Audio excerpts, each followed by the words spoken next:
बंधुगण आम्भे जमी प्रतिवर्ष मदर्स डे फादर्स डे और टीचर्स डे पालन करुछु ठीक सेहीपरि 1 अक्टोबर को आम्भे अंतर्राष्ट्रीय वरिष्ठ नागरिक दिवस रूपे नुआस सीनियर सिटीजन होम रे पालन करुछु। यह भविष्य को भेटिदेव एक नियारा चिंता और चेतनार प्रेरणा और शांतिर वार्ता। तेणु हे मोर प्रिय भारतवासी आपण मानक निज घरे निजर वृद्ध पितामाता उद्देश्य रे वरिष्ठ नागरिक दिवस को आपणे नियंतु एवं वृद्ध पितामातांकर नैतिक सेवा करूथंतु। यह आपण मानकर जीवन यात्रा चलापथरे सुखमय हेब।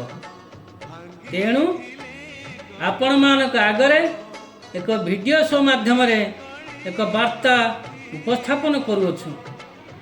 आशा करुछु आपण मानक हृदय को छुईब।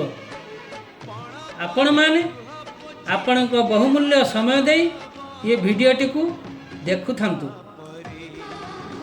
प्रथमे आश्रमर समस्त पितामातांकर पाद धौत कलु।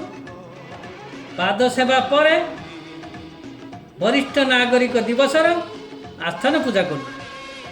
आस्थान पूजा सरिया पर आश्रमर समस्त पितामाता को फूल चंदन धूप दीप देई आरती माध्यम वंदापना सारी आशीर्वाद भिक्षा कलु।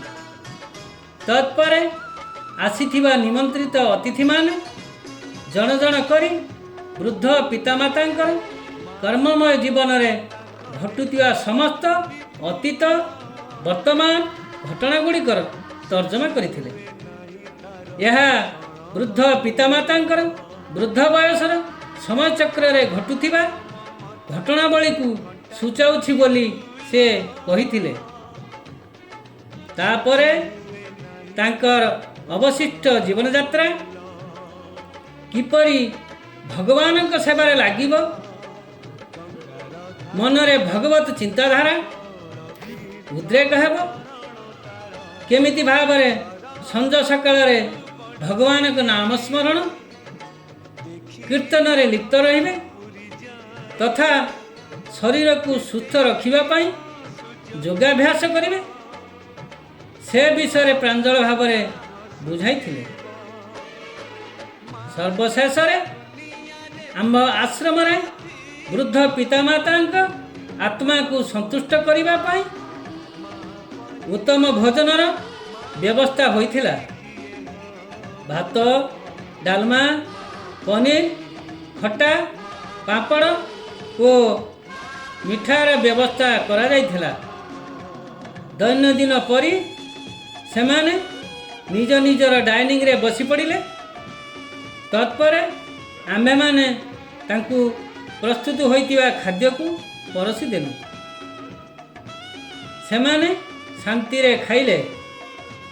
तापरे आसीथिबा अतिथि गण ओ आश्रमर कर्मकर्ता माने मिलिमिशि खाइले।